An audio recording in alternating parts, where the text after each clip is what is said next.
If fear is the only thing stopping us from achieving our dreams, and we only fear what we don't understand, then the antidote to fear is knowledge. All we have to do is find out who has the knowledge that we need to conquer our fears and achieve our entrepreneurial dreams. My name is Callum Walker, and welcome to the podcast that will help you figure it out and conquer this lonely entrepreneurial journey. Hello everyone, and welcome to the podcast, and specifically to part 2 of this episode, where in the last episode I really kind of ran through how the only thing stopping you from achieving your dreams is this fear. And this fear can manifest itself in your mind, but it can also manifest itself physically in the form of anxiety, crippling you, stopping you from being able to achieve all of the dreams and the goals that you want. And I really kind of spoke to you about how, I really do view it as just before you're about to achieve whatever it is that you have set your heart to achieve, that this fear and this anxiety and this dread will present itself just before. And the price that you have to pay to achieve that specific goal that you have asked for is to overcome the fear and the anxiety.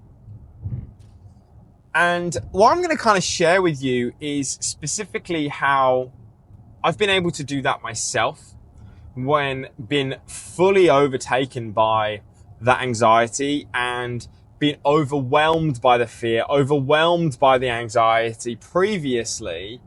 And off the back of that, it has then torn me down and caused me to fail. And what I want to share with you is the difference between what I did and how I operated when this same fear, this same anxiety was there and tore me down and caused me to fail, versus when that same fear, that same anxiety was present, but I was able to overcome it and use it to actually achieve success. So again, why am I really kind of sharing this? Well, I'm sharing this because I really think that inside of you that there is this tug, there is this drive internally to achieve a specific goal, that there is something that you want to do. There's something that you really, really want to do, and either maybe you're scared to do it, which is fine, or you're doing it and you're getting closer to it becoming a reality, and that fear has began to present itself less from a mental point of view, but now it's starting to really reveal itself and manifest itself physically. Maybe you feel nauseous, maybe you're not sleeping, maybe you just feel like this I know for me it was this ultimate kind of, it's not even tingling, but it kind of was tingling, just taking over my whole body. And right before you're about to achieve whatever it is that you want to achieve, fear is going to begin to manifest itself. It starts from a mentality point of view in terms of revealing itself in the form of alibis, that I couldn't do this, I wish that it wasn't happening, what happens if it doesn't work, if I do put it out there, I'm going to fail, then I am a failure and I will ruin my life, and then everyone will think that I'm a failure as well, and life will be shit. But then as you get closer to it, the anxiety and the fear starts to manifest itself more in the form of a physical presence, that physically it manifests itself and presents itself there for you. Now, how do we allow this to not screw us over? Well, I'll tell you the one thing that you don't do. You don't wish it wasn't there in the first place. Okay. Now, why do I say that? Because it is there for a reason. It is there for a reason. And I think that first of all, if we look at the purpose of that fear from a spirituality point of view, because I think that is really, really important. I mentioned on the last episode that I believe that the reason that fear is there is because it's that one last test. It's that one last hurdle that you are presented with, And it's effectively, I'm not religious myself. I do believe that there is something there. You can call it maybe I would refer to it as a god, but not in the form of Christianity. For me, I've never really fully connected with Christianity myself. I did go to a church school, but I don't know. I've just never really kind of connected with it. It sounds really, really mad. It's not really religion, but I've really kind of connected more with like Napoleon Hill's book, Think and Grow Rich, Paulo Coelho's book, The Alchemist. They refer to it as, Paulo Coelho refers to it as the hand that wrote it all. Napoleon Hill, Infinite Intelligence, and a couple of his books, he's referred to it as God. Maxwell Maltz has referred to it as God as well. So, I do feel that there is a creator. And I think that for me, that brings me peace, that there is a creator and there is something or someone looking over us, who is saying like, hey, you can achieve whatever you want. Go and live your best life. But along the way, you need to become the person capable of achieving that. And I think that fundamentally that, the one thing that has always kind of given me, an element of peace when I've been presented with these specific challenges, it actually comes from a scene from the film Evan Almighty. Now, if you've seen the film Bruce Almighty, this is a spin-off. I believe this is the sequel to Bruce Almighty. Now, the film itself was pretty average. Yeah. I can't believe that I'm actually comparing Evan Almighty and religion here. But it's the way that kind of my mind sort of works. But in Evan Almighty, Morgan Freeman plays God. And there's a scene there where he says something which is so profound. Where he says, if you pray for courage, do you think God gives you courage or situations to be courageous in? Now, if you look at courage is the thing that you need in order to go and make your dreams a reality. Because what is courage? Courage isn't the absence of fear, it's the presence of fear. It's the fact that you did it despite the presence of that fear, despite being shit scared, despite feeling the overwhelming weight of that fear, doubt, and anxiety, you still went and did it. And really, I really believe that just before you're about to achieve whatever you want, you're going to be given that test. And that test is going to be of your courage.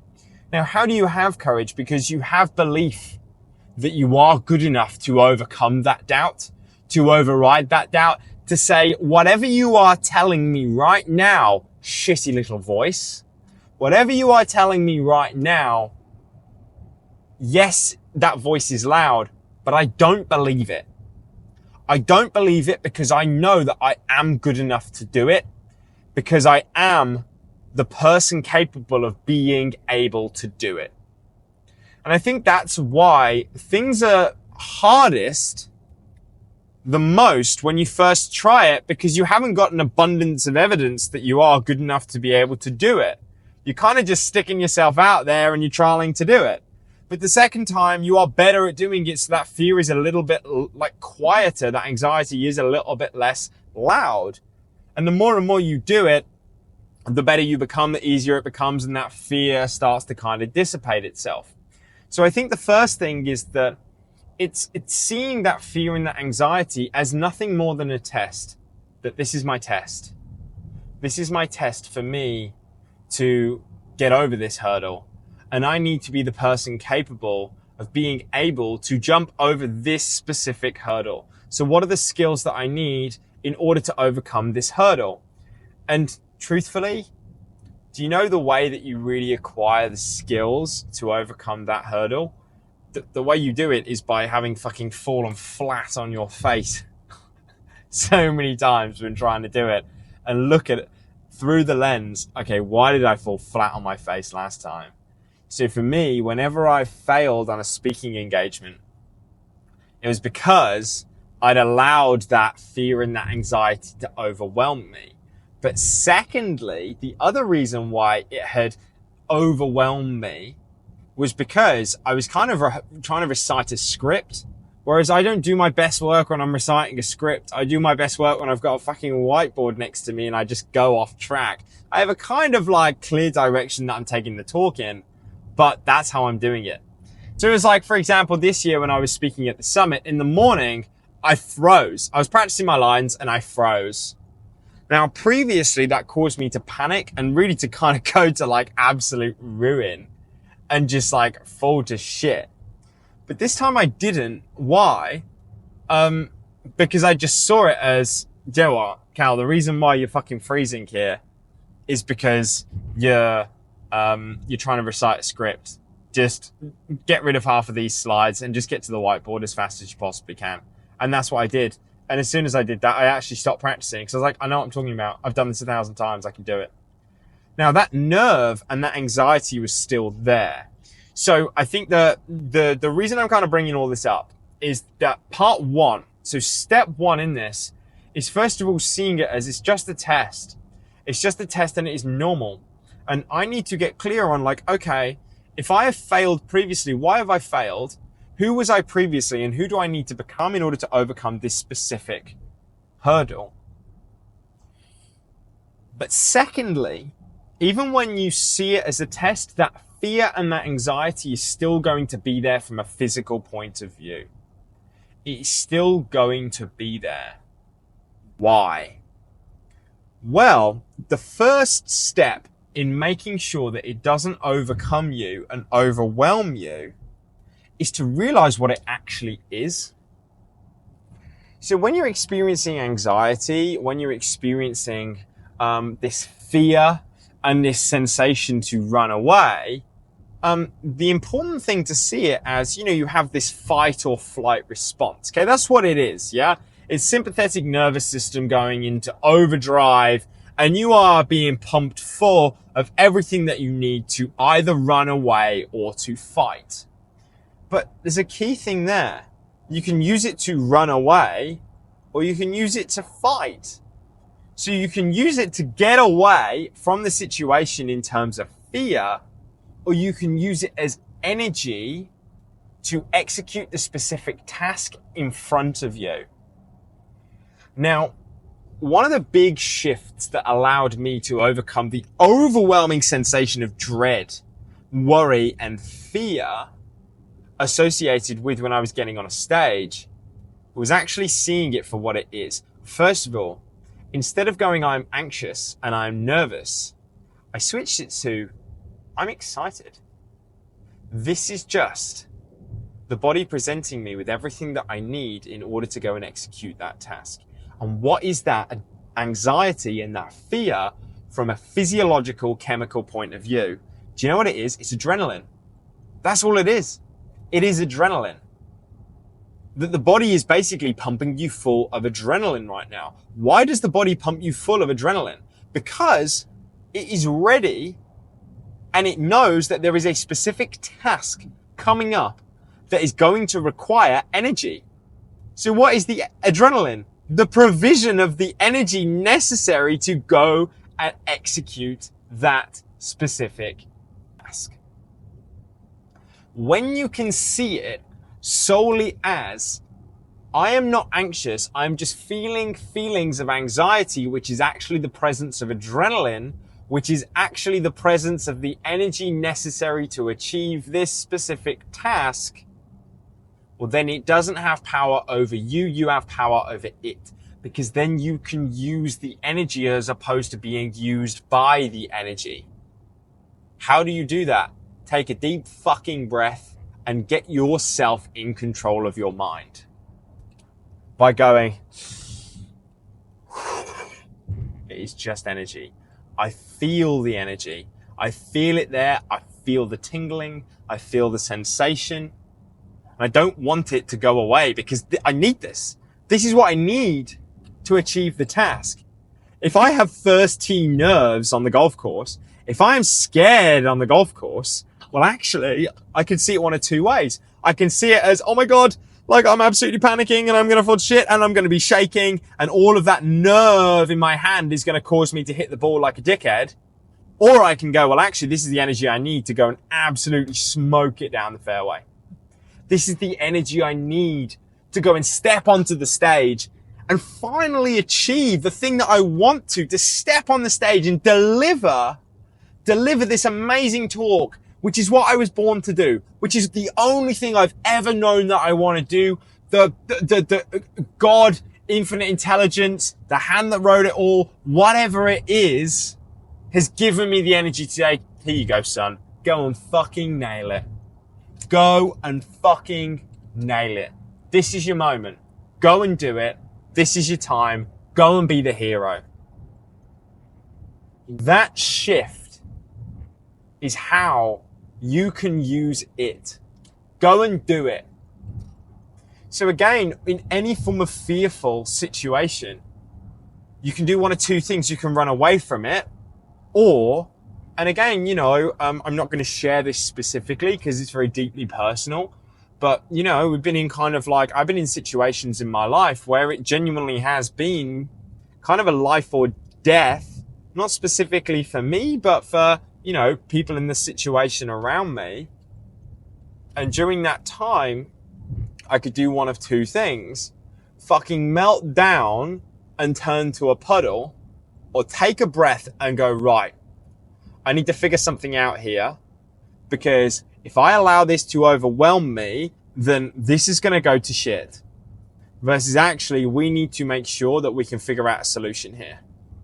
And that fear, that anxiety, that energy is there to allow me to come up with the solution.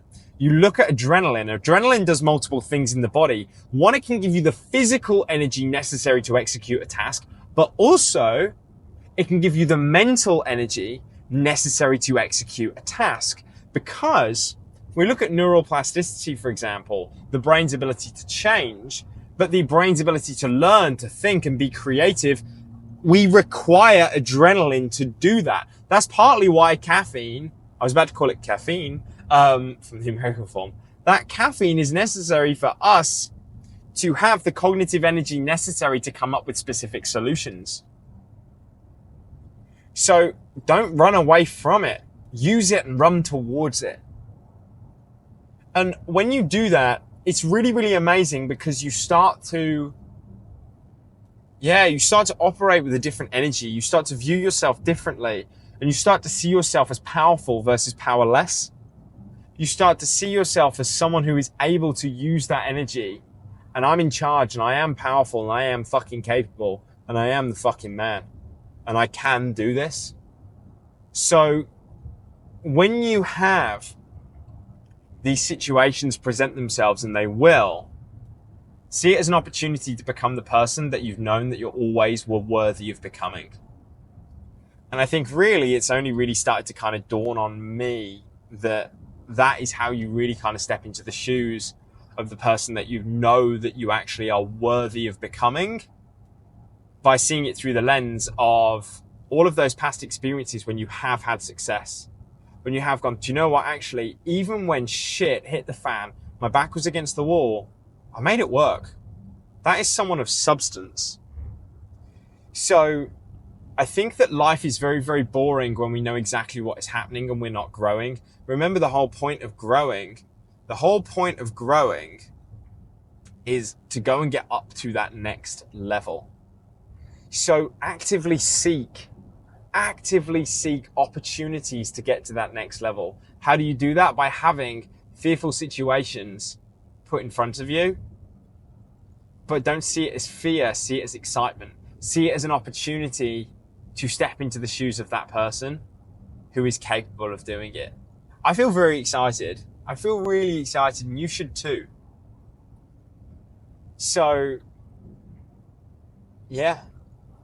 I've, kind of shared with you mainly kind of the psychological tools. There are physiological tools that you can use to utilize, to be able to kind of allow yourself to overcome the potential overwhelm of fear and anxiety. But I'm going to save that for another episode.